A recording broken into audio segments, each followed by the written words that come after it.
Episode 27. Jangan sakit-sakit. Bunda panggil Pajri lembut ketika melihat Pajira terlelap di atas kasur, padahal baru saja mereka mengobrol, tetapi ibu muda itu sudah terlelap setelah mematikan sambungan teleponnya. Mata Pajri berkaca-kaca melihat keadaan wanita yang paling ia cintai.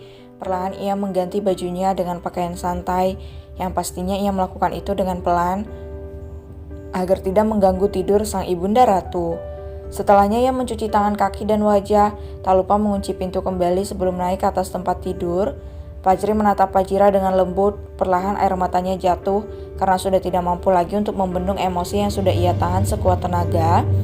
Pria kecil itu belum pernah mendapati ibundanya terbaring sakit seperti ini, sehingga kondisi Pajira saat ini sangat membuatnya terpukul dan juga bingung karena tidak tahu harus berbuat apa. Perlahan Pajri mengganti kain kompres yang tergeletak di dahi Pajira. Dengan masih menahan isaknya, Pajri meletakkan kembali kain itu di kepala yang masih terasa panas. Sungguh ia sangat takut jika Pajira sakit dan akan pergi meninggalkannya sendirian. Hiks, hiks.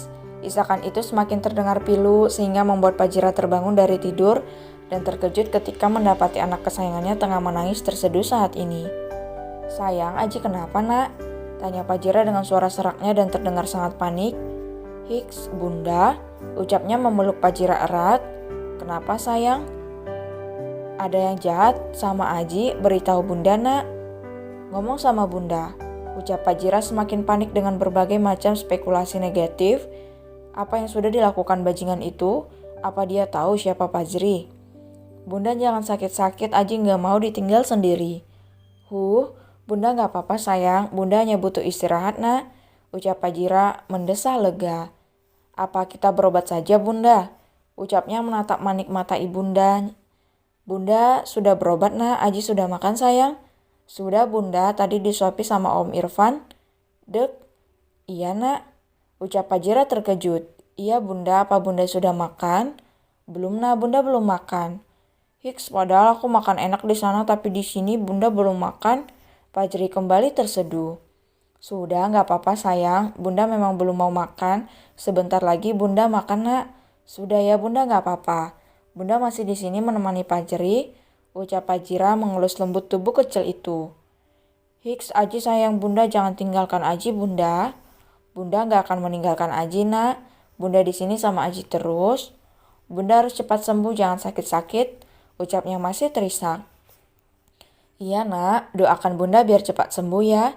"Iya Bunda."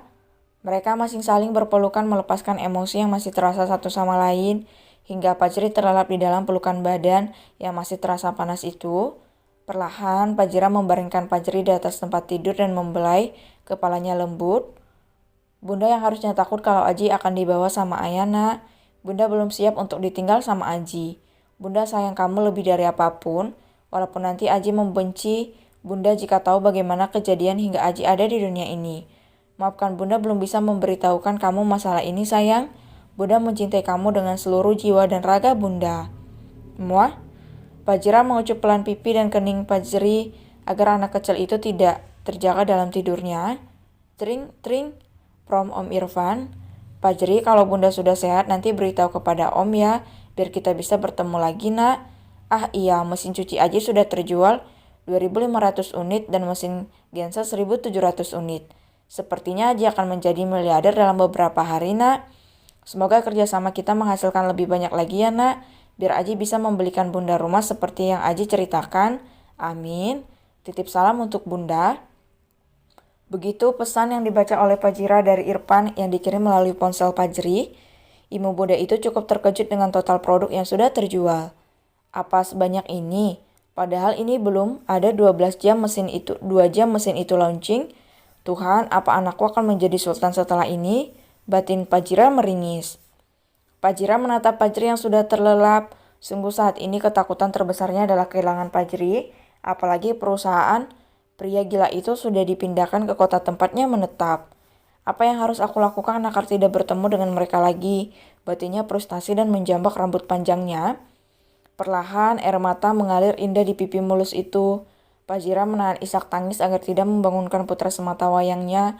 Sungguh ia sangat tidak sanggup untuk kehilangan pangeran kecil yang sudah ia lahirkan dengan susah payah. Tuhan, apa yang harus aku lakukan? Hicks, jangan pisahkan aku dengan anakku. Hanya dia yang aku punya, Tuhan. Hicks, tangisnya semakin dalam, sehingga Fajira memilih untuk segera menuju ke kamar mandi dan mencoba untuk meredam tangisnya.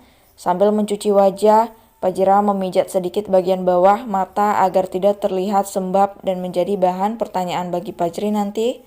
Setelah selesai, ia melihat ponselnya yang sedari tadi tergeletak di atas meja belajar Fajri. Matanya membola melihat pesan masuk dari kontak yang tidak tersimpan dalam ponselnya. Perusahaan induk sudah pindah ke kota kalian dan saat ini kalian menjadi semakin dekat. Saya berharap banyak dengan kamu, Fajira. Jangan sampai kalian bertemu atau Tuan Irfan akan membunuh saya jika tahu kita sudah bertemu beberapa bulan yang lalu.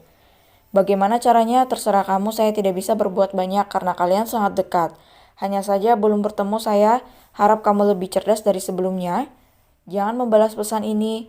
Begitu isi pesan yang dikirim oleh seseorang dan dipastikan jika orang itu adalah Rai. Seolah ditimpa oleh bumi, kepala Fajira semakin terasa berat dan berdenyut membaca pesan tadi.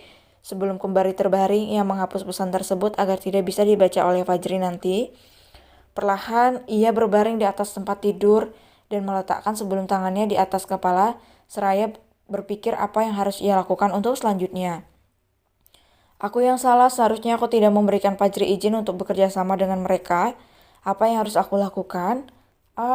Mustahil jika aku tidak bertemu dengan dia. Secara perusahaannya tidak jauh berada dari sini, dan Fajri mereka pasti akan kembali bertemu. Fajira menatap Fajri dan mengelus kepalanya lembut. Sepertinya aku harus mempersiapkan mental dan hati. Apapun yang terjadi nanti aku harus mempertahankan Fajri, apapun caranya. Jangan sampai bajingan itu mengambil anakku. Iya, Fajri anakku, hanya untukku, dia milikku. Bunda akan melakukan apapun untuk Fajri, nak. Jangan pergi dari Bunda, barang sedikit pun, dan Bunda tidak mengizinkan itu. Batinnya berdialog tegas. Fajira sudah bertekad akan melakukan apapun untuk Fajri dan masa depan mereka nanti. Ia tidak ingin anak yang sudah ia besarkan dengan susah payah direbut begitu saja walaupun oleh ayahnya sendiri.